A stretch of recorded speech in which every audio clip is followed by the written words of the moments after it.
everybody, Dr. Ryan here, board certified specialist internist. Thank you so much for joining me even as we explore the clinical problem of hypothyroidism. Today, if you haven't yet subscribed to my channel, I strongly encourage you to do just that.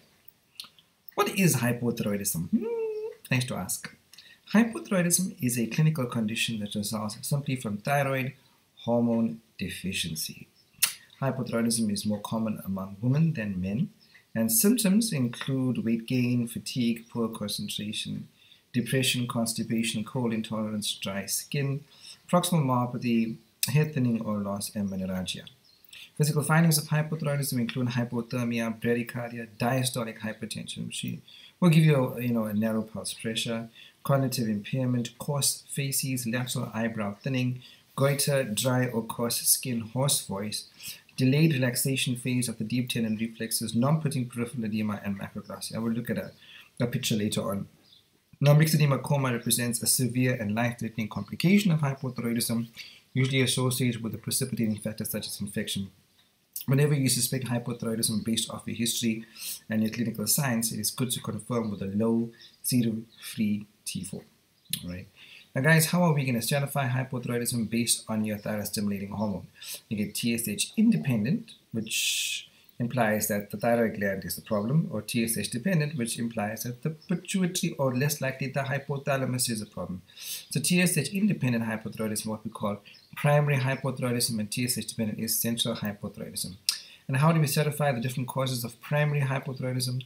Thyroiditis, iodine-related, iatrogenic, and infiltrative. Okay. By and large, synthetic thyroxine is the treatment of choice for primary hypothyroidism. Most adults will require a daily dose of 1.6 microgram per kg of alloxin. You want to start low and go slow with the elderly folks because they are prone to arrhythmias, right? Anyway, thyroiditis can be split into Hashimoto's thyroiditis, right? Because remember, Hashimoto's will give you a thyrotoxic phase, and then you go into a hypothyroid phase, and then you back down to baseline. Right, postpartum, you can get it decovalent subacute, which is the painful form of thyroiditis. It can be drug-induced, right, something we call the Wolff-Chaikoff effect, especially on the back of amiodarone, or even any exogenous iodine intake can cause that. Radiation-induced, right, from the contrast media, painless thyroiditis, and post-infectious. Then iodine-related can be in terms of iodine deficiency or iodine excess. Both can drive hypothyroidism. Iatrogenic in the way of post-thyroidectomy, which seems intuitive, right? You're removing part of the thyroid, which actually is archaic now. We don't actually use thyroidectomy that commonly, but if you do, then obviously hypothyroidism can be a sequelae. Ablation of the gland, post-medication and radiation, right?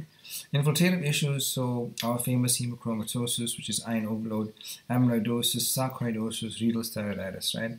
Central causes has to do with pituitary dysfunction, right? Like a pituitary mass, which then causes kind of mass effect or hypopituitarism, and then hypothalamic dysfunction as well. Here's a beautiful representation of the different clinical stigmata of hypothyroidism. So if you're starting from the head down, psychological, you get poor memory and concentration, poor hearing. In general, the patients have fatigue, they have cold intolerance, they have weight gain with poor appetite, they have hair loss, loss of the outer third of the eyebrow, we said. Pharynx, they have a hoarseness, and the heart, we have bradycardia with a narrow pulse pressure because of diastolic hypertension. Right? They also get pericardial effusion, pleural effusions, so that's serositis, they have shortness of breath. Skin, they have paresthesia and mixed edema. Intestines, they have constipation, ascites. Reproductive, they have menorrhagia. Remember that hyperthyroidism gives you oligoamenorrhea, whereas hypothyroidism would drive menorrhagia. Muscular, they have delayed relaxation phase of the tendon reflexes. Extremities, they have cold extremities, often with carpal tunnel syndrome. Okay. Okay, my friends, let's talk about the features of a hard heart. I pray that God will give us a heart of flesh, a gentle, loving, compassionate heart, and not a hard heart. But what are the characteristics of a hard heart? S is skepticism, where you choose to test God despite ample proof. Hebrews chapter 3 verse 9 says, where your fathers tested me, tried me, and saw my works for 40 years. Deuteronomy 6:16, you shall not tempt the Lord your God as you tempted him before. Right, T is for traveling heart, speaking to an unfaithful, wandering heart, inability to remain fixed on God. Psalm 78 verse 8 says, and may you not be like their fathers, a stubborn and rebellious generation, a generation that did not set its heart aright, and whose spirit was not faithful to the Lord. O speaks to obstinacy, right? Isaiah 55 verse 8 to 10. For my thoughts are not your thoughts, nor are your ways my ways, says the Lord.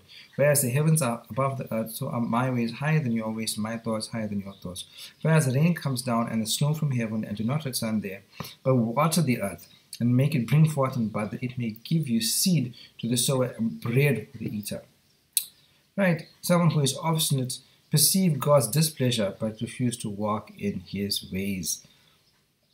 All right, and the next one is N speaking for nihilism or non-belief, disbelief, rejection, or renunciation. Hebrews chapter 4 verse 2, for indeed the gospel was preached to us as well as to them, but the word which they heard did not profit them, not being mixed with faith in those who heard it.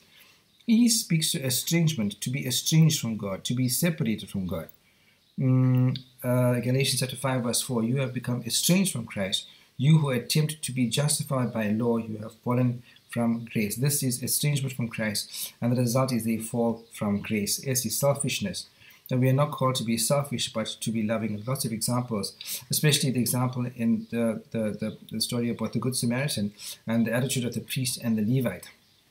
I pray that we will not be selfish, but be compassionate and loving and kind.